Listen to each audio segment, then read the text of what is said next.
Hi, welcome to Coda Guitar's starter lesson on basic fretting technique. Firstly, make sure you viewed the lesson on basic posture just so that you're sitting properly, and also the lesson on picking so that you know how to use your picking hand. Now this lesson's relating specifically to fretting riffs, which are basically single note runs or melodies on the guitar, a little bit like this.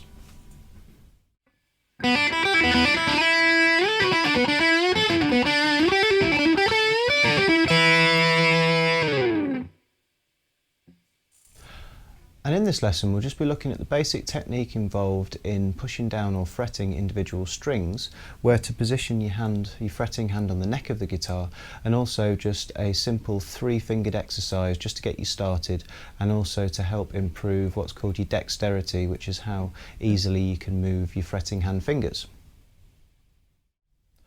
Okay, so the first thing to think about before we start playing is how long are the nails on your left hand, your fretting hand. So if we go straight to the close-up and have a look at mine, basically they're about as long as you want them to be. Any longer and they're going to start interfering with how you play, because you actually curl your fingers round when you push the strings down, and so if your nails are too long they'll start digging into the wooden fretboard, and that will affect your positioning of your fingers. Next thing to think about is whereabouts to place your thumb of your fretting hand.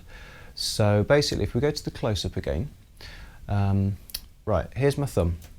This part here is the pad, this part here is the tip. We want to use the pad, rest the pad of our finger on the back of the neck. So it wants to be a little bit like this. I want to be resting just behind fret 1. And I'm roughly 2/3 of the way up the back of the neck there basically. So reasonably relaxed there, keeping my thumb straight, and then I'm just curling my fingers round, bending my wrist a little bit and also bending all of the joins in my fingers, and then just pushing down the strings with the tips of my fingers. Okay. So what I want to do is I want to be pushing down close to the front of the fret. So basically finger 1 wants to be close to fret 1. So it should sound like this. Now you want to make sure that you're not pushing down over the top of the fret, otherwise it sounds like this.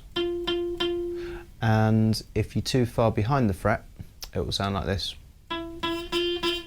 A bit rattly. So basically, as long as you've got your finger positioned just behind the fret, you just need to experiment to see how hard you need to push down in order to get a good note. And it's the same with all of the other fingers. Well, we're just going to use fingers 1 to 3 to start with. So finger 2 needs to be pushed down just behind fret 2, and finger 3 just behind fret 3.